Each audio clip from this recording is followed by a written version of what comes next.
All right, so we're diving into Waiting for Fate this time. And wow, this manuscript does not disappoint, does it? This world. It's incredible. And it all starts with this island, Juno. But we're not talking like your typical deserted island paradise here. No, not at all. This is a mountain, a single solitary mountain peak just erupting from the ocean. Yeah, like picture cliffs so high they'd make Everest look like a speed bump. And right down the middle, slicing the island in two, there's this chasm, the Tamaz Cavern. Okay, so this split, this chasm, it's not just a cool visual, right? No, it dictates everything. How people live, who holds the power, even the kind of leaders that emerge. It all comes back to that cavern. Which, speaking of, the manuscript mentions these commanding households in the north. And these sound way more hardcore than like your average neighborhood watch group. So what's the deal with these households? Think of it this way. Families so powerful they're practically mini kingdoms, each one a product of that unforgiving northern landscape. Makes sense. Tough environment, tough people. Exactly. So you've got Captain Signenstats commanding Juno's navy from his practically impenetrable clifftop fortress. And it makes sense, right? Control the seas, you control the supplies. Makes sense to me. And speaking of supplies, you've got Lord Zaricio Silva and Colin Doreen holding court near the city. Sounds like they're sitting on the lifeline of the entire island. You got it. And then there's Eternal Household, nestled up against the Gier Forest. They're less about castles, more about craftsmanship, blacksmiths, artisans, really the backbone of Juno. You start to see how everything is shaped by where it's located on this island, and it's into this world of like towering cliffs and these intense power struggles that we meet our main guy, Cary in. He's the son of the old commander-in-chief, but this isn't some like triumphant take up the mantles kind of story at all. Oh, no, not even a little bit, Cary. He's haunted. Haunted by these like vivid memories of his parents' deaths. The scent of roses keeps popping up. And then this recurring nightmare that he just can't seem to shake.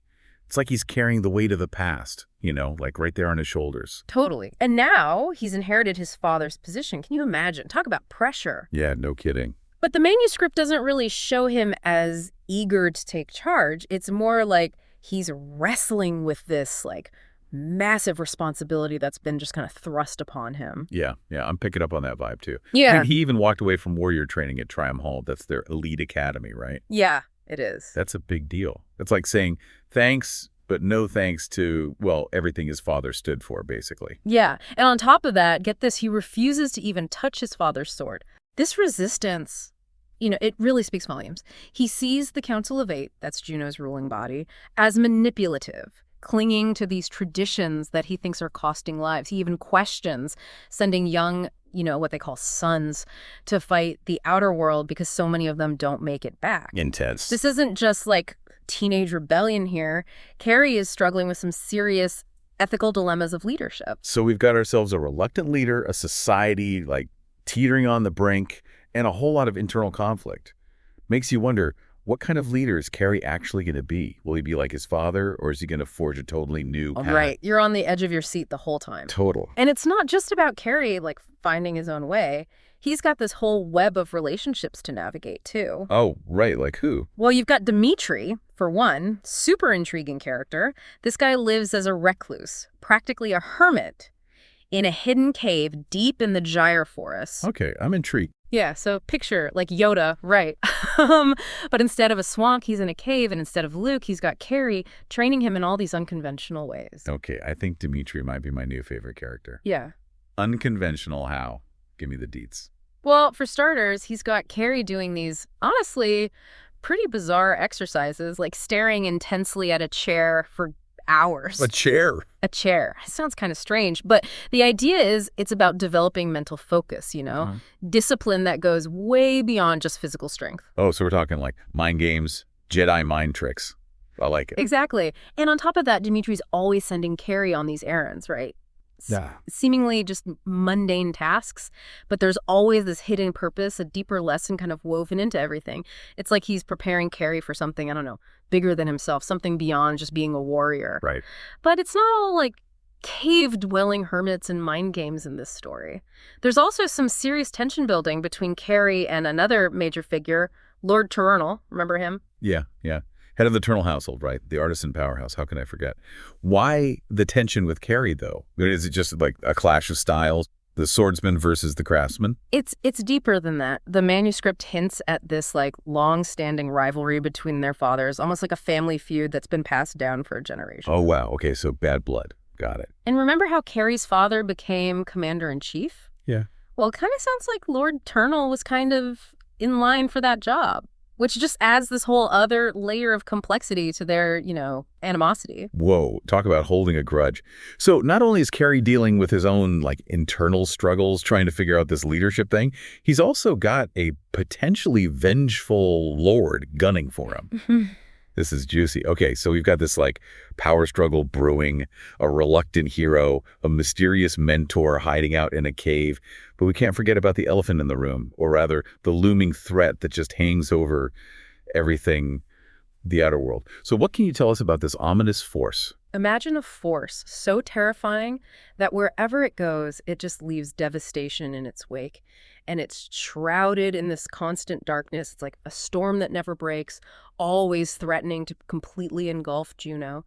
And the creepiest part is the manuscript doesn't really tell us what it is, where it came from, which, that just makes it even more menacing, right? Yeah, a million times more terrifying. Sound like Juneau's constantly, teetering on the edge of collapse. Yeah. This isn't just some distant threat. This feels immediate. This feels desperate. Exactly. And the manuscript does a great job of just painting this vivid picture, dwindling resources, a shrinking army, people just clinging to hope. It makes Cary's reluctance to lead almost understandable. You know what I mean? He's not just inheriting a fancy title here. He's inheriting the weight of saving his entire people from being completely wiped out. Talk about pressure. Speaking of heavy burdens, there's one more piece of this puzzle we need to talk about, right? The amulet. It's this artifact passed down from his father, but it sounds like a lot more than just some shiny family heirloom. Oh, absolutely. We're not talking about something you pick up in a souvenir shop. This amulet is deeply, deeply connected to Juneau itself. The manuscript actually mentions something called the collective consciousness, this power that the amulet can supposedly tap into. It's all really cryptic, but it definitely suggests a connection between this artifact, Cary's family, and the fate of this entire island. Okay, get ready for your mind to be blown, because at one point in the manuscript, Cary meets someone who looks, get this, exactly like his father. But it's not on Juneau. Like he's stumbled onto a mirror image, a doppelganger, from somewhere else entirely. It's crazy, right? Throws a wrench into everything we thought we knew. Makes you wonder, is time travel even possible in this world? And if so, what does that mean for Cary? Is this like a visitor from the past, a glimpse into some alternate future, or something else entirely? Honestly, it's one of the things that makes this manuscript so compelling. So many questions, not a lot of answers. We started this deep dive with this single manuscript, right? Yeah. This island split in two, and this young guy really wrestling with his family's legacy.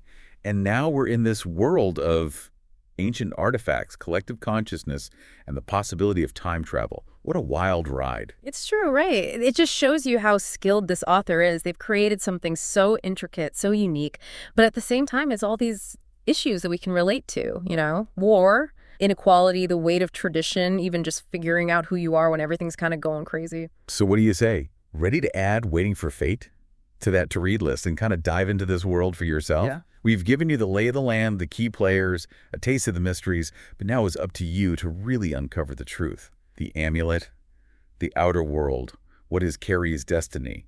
Trust us, this is one deep dive you won't soon forget.